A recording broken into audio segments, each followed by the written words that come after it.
comunicación telefónica desde Ecuador, precisamente para hablar un poco del nuevo director técnico del conjunto del Deportivo Binacional. Pero vamos a darle bienvenida en primera instancia, ¿no?, a nuestro colega Sergio Basantes, allá desde Ecuador. ¿Cómo estás, Sergio? Muy buenas tardes, bienvenido como siempre a Pachamama Deportes.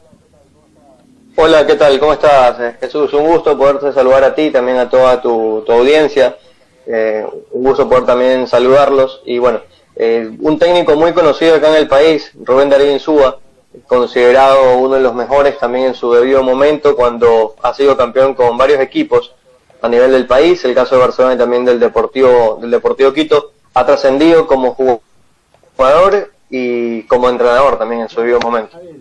Claro, a ver, bueno, en el Perú prácticamente ya se ha anunciado la presencia en Deportivo Binacional, ¿no? Donde tú sabes que también está tu compatriota Marlon de Jesús, que aún no ha despegado. Esperemos que en los siguientes partidos, han tenido 3 partidos, de los 3 han tenido derrotas, pero hoy nos interesa hablar un poquito de Rubén Darío Insúa. ¿Qué nos puedes comentar de su paso? Porque ha tenido un paso importante, como tú ya lo apuntabas desde el inicio, ¿no? Allá en Ecuador. Bueno, te podría decir que en este caso el profesor Rubén Darío Insúa tuvo la última temporada, el año 2020, en la Liga de Portoviejo. No le fue bien, pero no es culpa en realidad del profesor Rubén Darío Insúa en este sentido, sino más bien en ciertos desaciertos, a la redundancia, que tuvo la directiva de dicho equipo, que pertenece a Portoviejo, a la provincia de Manabí, en contrataciones de jugadores, en armaje del equipo. Venía de recién ascender, con un técnico diferente. Llegó el profesor Rubén Darío Insúa, que ya tiene pues una capacidad extraordinaria, ha sido campeón a nivel de Copa Sudamericana, ha sido campeón con Barcelona en el torneo nacional, fue finalista también de la Copa Libertadores con Barcelona en el 98, o sea, tiene una dilatada trayectoria, muy conocido en nuestro medio, o sea, es un entrenador que en su debido tiempo lo quiso también tener como entrenador Liga de Quito,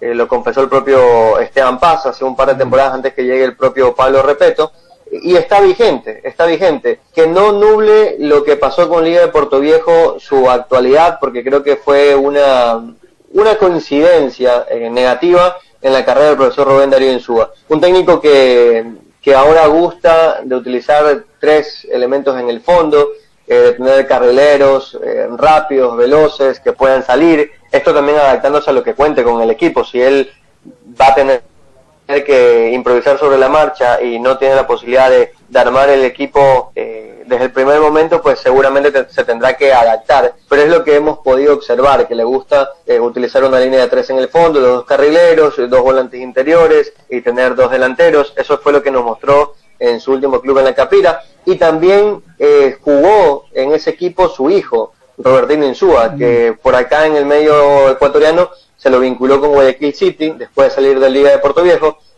No jugó mucho, Robertino Insúa es un volante creativo, de buen pie, no sé si lo vayan a tomar en cuenta ahora que el profesor Rubén Darío Insúa se encontrará en Perú para dirigir un equipo también conocido como el Binacional, pero es un poco lo que ha pasado en los últimos meses con el entrenador. Salió de la Capira por un poco entendimiento con la directiva, tuvo algún contratiempo, se lo respaldó, pero luego las cosas se complicaron con los resultados y hasta la barra lo tuvo que ir a presionar, en lo cual estamos en desacuerdo.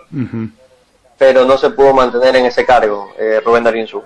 Claro, como tú lo apuntabas, es un técnico ya con muchos éxitos, ¿no? Pero en Ecuador, él también ha estado habituado a trabajar en ciudades de altura, me imagino, ¿no?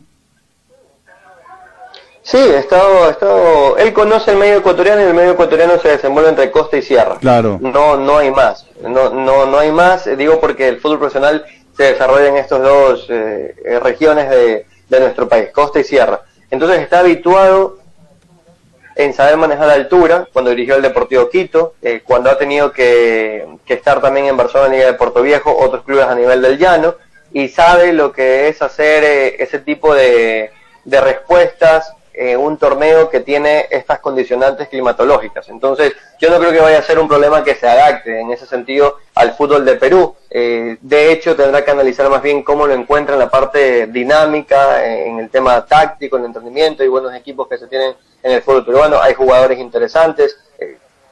Me imagino que tendrá que hacer un análisis del club al que llega y también con los elementos que cuenta. Lo conoce perfectamente también a Marlon de Jesús, no porque lo haya dirigido, si no me equivoco no lo dirigió, pero sabe quién es Marlon de Jesús, acá en el país lo sabemos, y él como un técnico casi que interino de nuestro país, él lo conoce también a la perfección.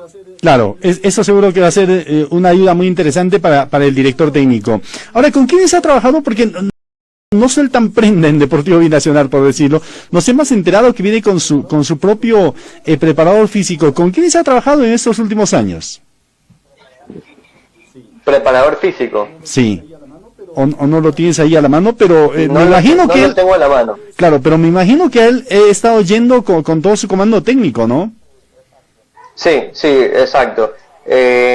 Voy a revisarlo, lo voy a tener dentro de mis apuntes, pero no es uno de los puntos más relevantes. Él siempre llega con su cuerpo técnico, eso sí está 100% claro, y ha ido cambiando también a medida que ha avanzado en los diferentes equipos. Tenía uno en Barcelona, otro en Deportivo Quito y lo propio en Liga de Portoviejo.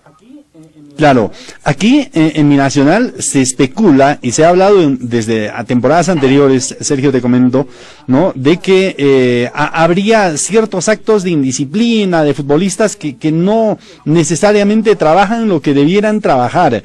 ¿Cómo es en ese tema de la disciplina de manejar el grupo? ¿Cómo se caracteriza el profesor Insúa? Bien, es muy enérgico en eso. De hecho, les cuento un detalle que pasó en Liga de Portoviejo. Acá estaba revisando un poco lo que ha sido el cuerpo técnico que él tiene, encabezado en su momento por Luis Oste, que es el asistente técnico, Gabriel Ruiz, que lo tuvo como preparador físico, por ejemplo, en Liga de Portoviejo. Acá tenía esa información. Y de ahí él tuvo no sé si decirlo inconveniente o no, pero unas declaraciones de Esteban Drer, un arquero que estuvo mucho tiempo en Emelec, que fue 4 veces campeón con el equipo millonario, un símbolo, y Emelec es de los equipos más grandes del país, y cuando llegó a la Capira coincidió en que él quedó libre. Emelec no lo renovó, no continuó con Esteban Drer, e inmediatamente Rubén Darío Insúa lo llamó para tratar de convencerlo de que vaya a la Capira. Se hizo la gestión, se pudo concretar con un auspiciante que le cubrió el sueldo a Esteban Drer y llegó a la Capira. Pero después de unos partidos tuvo ciertas declaraciones de Esteban Drer que provocaron que después de las mismas el siguiente partido no aparezca. No apareció, y no apareció ni siquiera en la concentración. Se habló que había existido un desacuerdo a la interna, discusión con el director técnico, que no pasó a mayores, pero que no le agradaron al profesor Insúa. Y él es muy enérgico, y ahí nos pudimos dar cuenta de aquello, o sea, al símbolo, al jugador más caro que tenía la Liga de Portoviejo, al referente, por lo que venía haciendo en Emelec, lo borró por un tiempo y luego reapareció. Afortunadamente Liga de Portoviejo contaba con un par de arqueros bastante interesantes, pero que eran tapados por la figura de Esteban Drer. Entonces a lo que voy es que en la parte por lo menos disciplinaria es tajante, sea quien sea, por muy cartel que tenga, él toma el toro por los cuernos y no tiene temor en separar a alguien que no vaya acorde a la disciplina del club. Claro. Ahora, tú nos decías desde el inicio que no hay que dejarse guiar por las últimas estadísticas, por lo realizado en la Liga de Portoviejo, precisamente, ¿no? Por todo lo que ha conseguido Rubén Darío Insúa, que debe ser uno de los técnicos, con mayor prestigio que debe estar en la Liga peruana, ¿no? Ser campeón de la Sudamericana es un logro importantísimo, obviamente, y los títulos conseguidos allá hablan de por sí de su trabajo, ¿no? Sí, exacto. Es un técnico conocido, un técnico que ha tenido algunas críticas, en realidad, en su momento, por resultados. Algunos hablan de trabajo, que les gusta más entrenar en ciertos horarios. Eso quedó esclarecido en su debido tiempo, porque él prefería entrenar en la tarde, dice que en la mañana dormía un poco más. Pero los resultados igual lo han terminado avalando. O sea, no cualquier entrenador consigue una Copa Sudamericana, consigue ser finalista de Copa Libertadores, consigue trascender en el fútbol ecuatoriano, y eso que hemos tenido muy buenos representantes de técnicos argentinos en nuestro país, pero ha sido uno de los más destacados, y que estoy seguro que si queda libre y hay un espacio en el fútbol ecuatoriano, seguramente lo vuelven a tomar en cuenta, porque ya se lo considera más bien un interino, muy conocido en ese sentido. Entonces, el profesor al que actualmente se llevan es un conocedor del fútbol sudamericano, y si hay la posibilidad de enfrentarse con algún equipo ecuatoriano, tendrán esa ventaja de que conoce muy bien también nuestro medio, las debilidades, las fortalezas, y los refuerzos, por ejemplo, que él llevó, que estaba revisando. Por ejemplo, él llevó a Maximiliano Barreiro a la Liga de Puerto Viejo, un delantero destacado, o sea, tiene buen ojo también en ese sentido. De ahí Matías García, y el principal fue Federico Fridiseski, que estaba en el fútbol argentino y que se ha quedado. Él estaba en Liga de Puerto Viejo el año pasado, y este año aparece en el Aucas. Si bien Liga de Puerto Viejo descendió, por lo que está explicando, pero el polaco, como lo conocen, se quedó en el fútbol ecuatoriano y se fue a un equipo mejor como Aucas, porque definitivamente ha funcionado. Hoy está dentro de los goleadores del fútbol ecuatoriano. Entonces, en cuestiones de refuerzos, sí ha solido tener muy buen ojo, y eso le puede beneficiar mucho al equipo donde actualmente va a estar, que es el Binacional. Claro. Ahora, sus mayores éxitos en Ecuador han sido producto de un proceso. ¿Ha estado solamente una temporada para conseguir esos logros? ¿Nos podrías dar algunos detalles más de ese tema, Sergio, por favor? Perdón, ¿me repetís la pregunta? Sí, te decía, cuando consiguió los títulos en Ecuador, ¿fue durante 1 o 2 años o simplemente en un año consiguió o tuvo un proceso para llegar a obtener esos títulos? Realmente cuando obtuvo el campeonato fue técnico de un año, de un año casi completo, por así decirlo. Entonces, bueno, en ese sentido es un entrenador que tiene un buen recorrido, tiene un buen palmarés y bastante experiencia la que tiene como técnico, porque como jugador también fue un elemento muy destacado. De hecho, acá en el país, en Barcelona, es uno de los símbolos, es muy querido cada vez que pisa el Monumental, sea cuando haya dirigido las múltiples ocasiones en Barcelona, porque estuvo varias veces en Barcelona, pero cuando fue futbolista es una muy buena imagen, conocido como el poeta, varios goles en clásicos del astillero, entonces se ganó mucho el cariño de la gente de Barcelona. Correcto.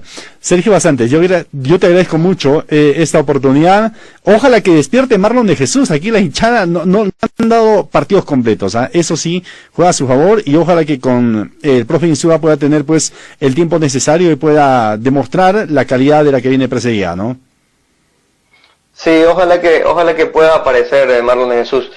Yo creo que en un momento cuando nos comunicamos para hablar sobre el jugador, yo les comentaba que a veces terminaba siendo medio intermitente, que necesitaba ganar un poco más de confianza, que en el fútbol ecuatoriano me parece que la tuvo, y fue su mejor año en el 2012-2013, aproximadamente, cuando trascendió y fue vendido al fútbol mexicano. Pero de ahí en más no volvió a levantar, y es un jugador que técnicamente no es malo, de ahí físicamente termina siendo interesante por la potencia que tiene, pero no aprovecha esas destrezas, no aprovecha, y puede ser que es un tema de confianza. Pensaba que en el fútbol peruano le podía levantar, podía despertar, pero parece que es algo más, porque no es un jugador que se lo conoce por ser indisciplinado. Entonces, más bien es un tema, creo que más de confianza. Perfecto, gracias y hasta cualquier momento, Muchas gracias a ti, Jesús, y a la orden. Correcto, estuvimos con el colega Sergio Basantes desde Ecuador.